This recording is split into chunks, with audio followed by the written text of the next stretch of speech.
So UFC Noche, Shevchenko versus Grasso 2 just took place, and I'm going to go through the entire card, starting with the first prelim, ending in the main event, and giving my reaction and breakdown of every single fight on the card, as well as reviewing my picks at the end of the video. It was a great card. Starting off with the early prelim, or the first prelim, Josefine Knutsson versus Marnic Mann.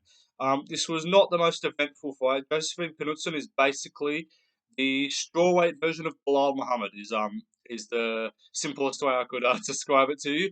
She's incredibly skilled. Like, she's got great control, good dominant ability. She can take girls down. She can strike well, but she just cannot finish a fight. So that's pretty much the story of this fight. She dominated Marnic Mann the whole time, who had no skill. She was a 7-1 favorite, made it look very suitable, that line, but just couldn't finish a fight. So it's unfortunate for her.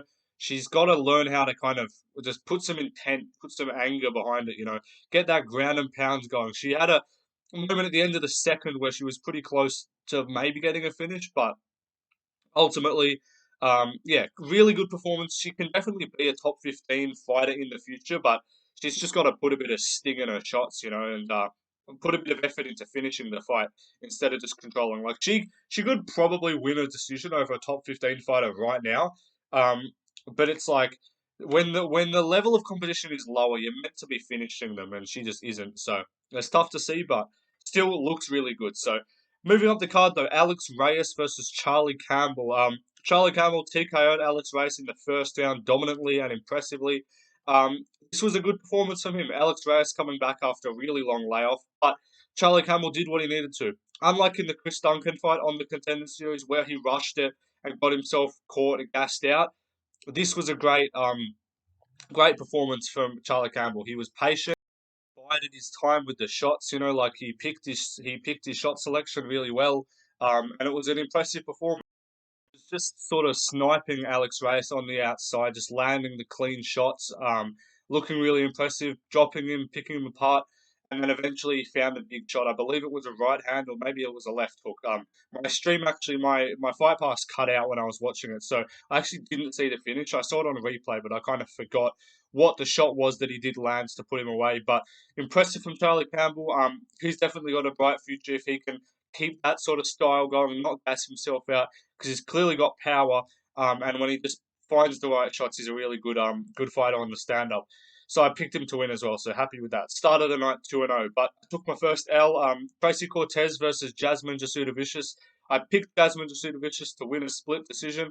But Tracy Cortez has gotten a lot better. She came back. Her boxing is much improved. And she looked a hell of a lot better in the stand-up. That's where she won this fight. She landed better shots. She was cleaner on the inside, more technical. And yeah, it was really solid from Tracy Cortez. Jasudivicius had a solid second round, which she won. One of the judges gave it 30-27 for Cortez, which I didn't agree with. But not a bad scorecard. Definitely a clear decision for Cortez, 2-1 in my opinion.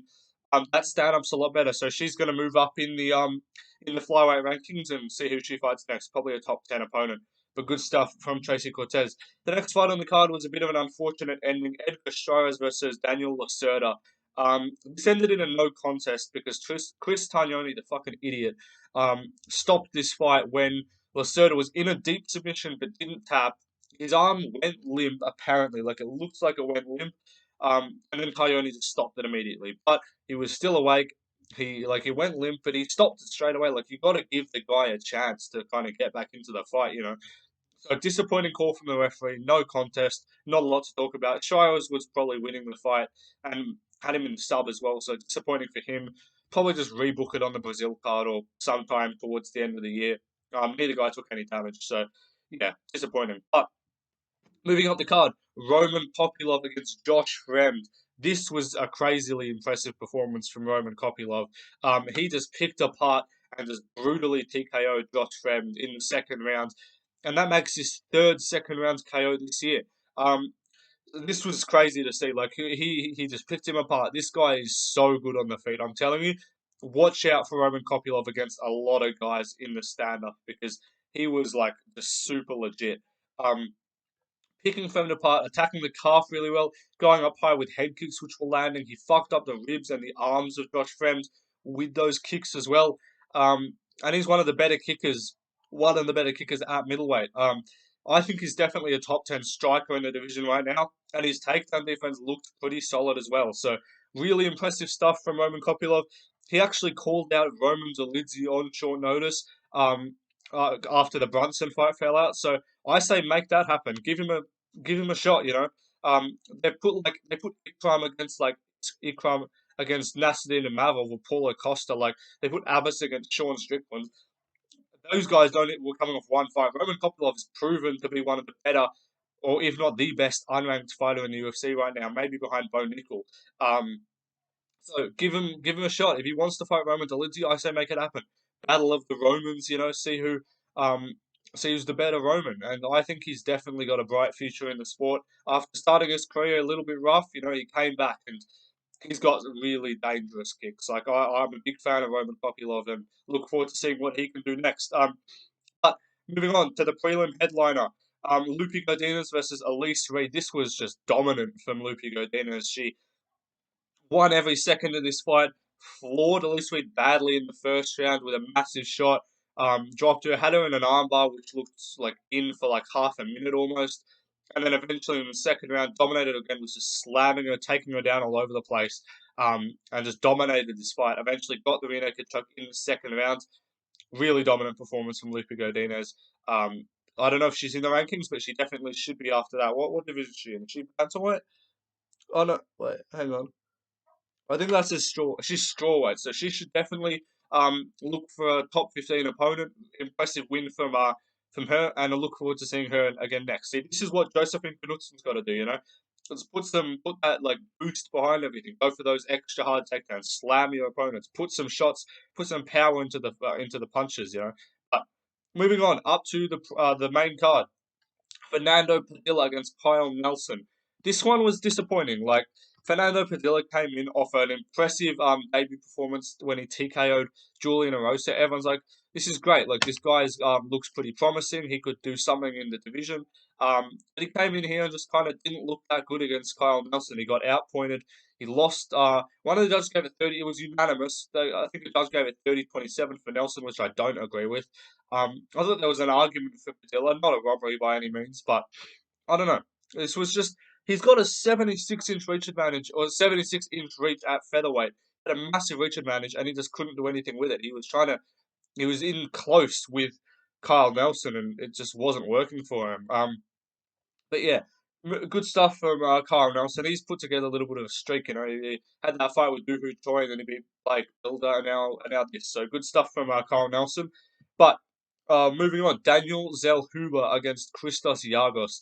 This was very good from Daniel Zellhuber. A comeback win at that as well. So first round he got rocked and not dropped, but he was wobbling all over the place in the first round. Big shot that Giagos landed, but second round he came back. He was still looking good in the first round. Apart from that, in the second round he also has a really big reach advantage.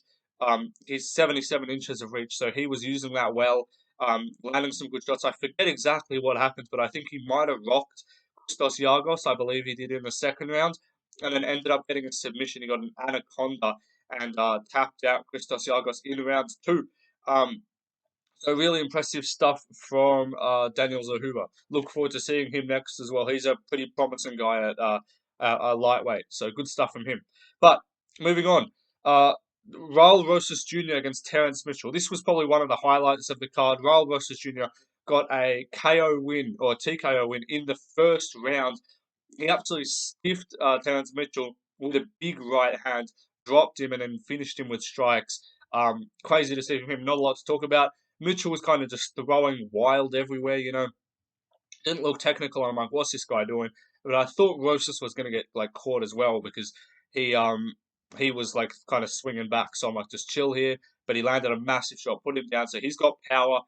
And with Raul Rosas Jr., like, not a lot to talk about with this fight, but just with him in general, like, he's clearly got something. Like, he's 18, almost 19 years old. He's clearly got ability and he's clearly promising in some aspects.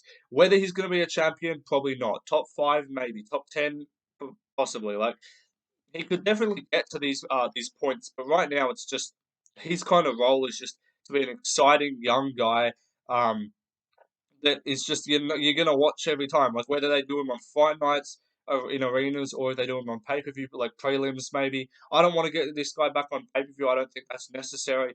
I get he's got a bit of a fan base behind him, but just let him chill. He's 18. He can fight just so many unranked, just dead guys, but like, don't put him up against some fucking like Christian Rodriguez. Don't make him fight Cameron Simon or something. Don't put him against Mario Batista. Like, just let him build his way out. Let him get confident. Let him fill out into his actual like body frame as well, because he's not even properly developed. So good stuff from Rosas Jr. Excited to see what he does next. But yeah, moving up the card, Della Maddalena versus Kevin Holland. This fight, look, it wasn't bad at all. It was a very fun fight, but I expected this to be like a fight of the night, fight of the year candidate. But it ended up just being a sort of tit for tat sparring sort of session, is what it appeared to be. Kevin Holland, doing his stupid little fucking shoulder roll where he puts this hand up and rolls like that, and I'm like, you're gonna get fucking chinned. Didn't, but Della was just landing the better shots. He was throwing more output, and that's pretty much what it came down to. When Kevin Holland actually tried to land and like throw output, he did pretty well with the front kicks, did well with the right hands. He's got speed as well. But Della Maddalena was just more confident throwing. He would rush, like not rush him, but he would close the distance and throw good shots, good punches. But yeah, impressive from Della Maddalena. Ended up in a split decision. I definitely thought Della won 2-1. Argument for 3-0 maybe, but when I heard split decision, I was like, one of these judges is going to give it to Holland. So it is what it is. Decent performance from Della. Holland's just kind of got to like focus a little bit more, man. Like, just focus on your career. Do you want to fight or not? Like, do you just want to chill? If you want to chill, just fight unranked guys. But like, you're in the rankings, you got to take shit seriously, bro.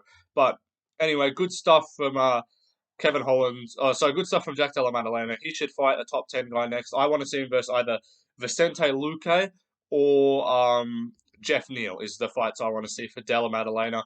Or if you want to test the grappling, you could do like a Gilbert Burns maybe. But that's a pretty big jump for a less than like super impressive performance. But let's move up to the main event. This is the one where it's got a lot to talk about. Valentina Shevchenko versus Alexa Grasso. This was a great fight.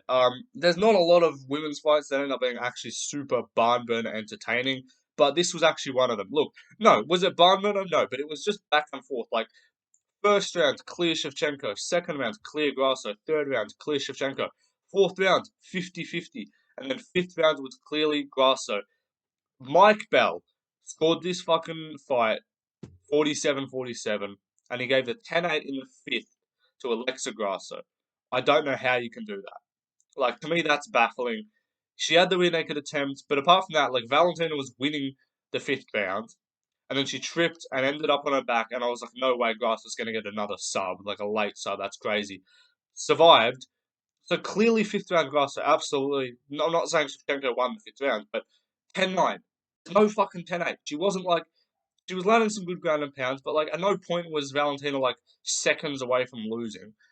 I just think 10-8's absolutely ridiculous. I think, look, I would have rathered 48-47 Grasso with the fourth rounds to her, because I think Camacho scored at 48-47 for Grasso, gave Valentina the first and third, um, and then gave Grasso the second, fourth, and fifth.